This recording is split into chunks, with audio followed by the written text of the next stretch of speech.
everyone. Thanks for joining us for Shared Story Time. Now, last week we showed you one of the Noisy Bear books, didn't we? The Very Noisy Bear. And we did mention that they were part of a series. So today we thought we'd read you another one by Nick Bland. What's this one called? The Very Brave Bear. The Very Brave Bear. Now, that's one of my favourite signs. Do you want to do it together? So if you take two fists and put your dominant hand on top. Brave. Brave. Do you feel braver when you do that? Yeah. I feel nice and brave when I do that. The Very Brave Bear by Nick Bland. So again, this is a rhyming story like the other one. It's got a really beautiful beat to it. But if your child is of an age where they're not familiar with what rhyme means, if you'd like to introduce that concept, you can do that before the book starts. Ready? Ready to read?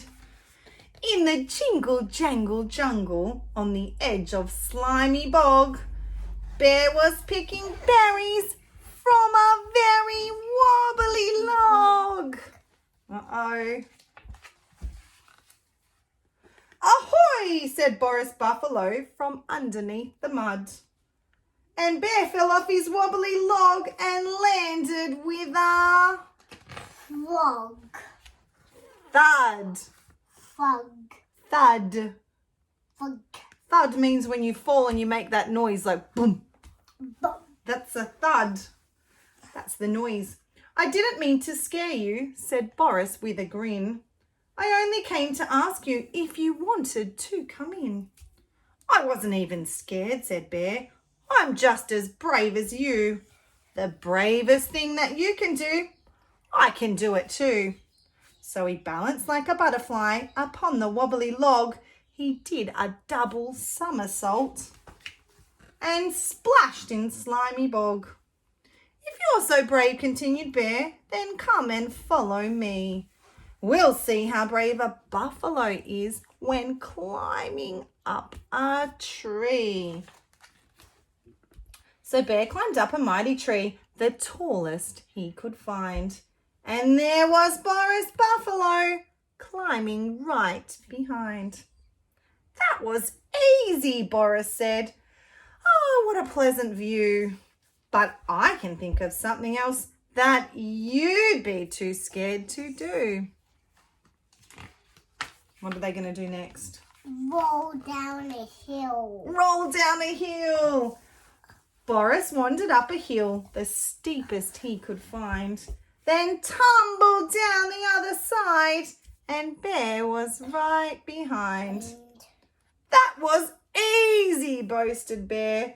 I'm just as brave as you, but I can think of something else that you'd be scared to do. What are they going to do next? They crossed a raging river and they swung between the trees. They tried to catch a porcupine. We don't have porcupines in Australia, do we? It's a little bit like an echidna with all of its spikes, look. And wear a beard of bees. Bear and Boris Buffalo were the bravest of the brave. That is until they came across a very scary cave. It's awfully dark inside, said Boris. It's quiet too, said Bear. Then with his softest voice he said, Is anybody there?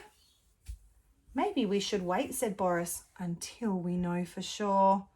And then from in the cave there came a very scary roar. Bear and Boris Buffalo had never been so scared. They decided not to go inside and ran away instead. They hurried through the jungle and they hid in slimy bog. And then from in the cave there came... What came out of the cave? A very tiny little frog. A tiny little frog. I didn't mean to scare you, said Froggy with a grin.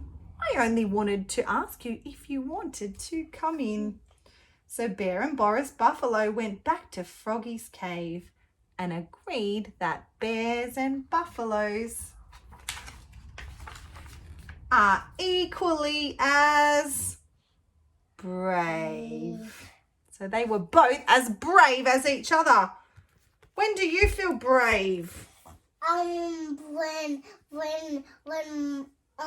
my mommy or sister or daddy or mom told me I'm brave. When they cuddle you, that makes you feel brave when you have somebody next to you.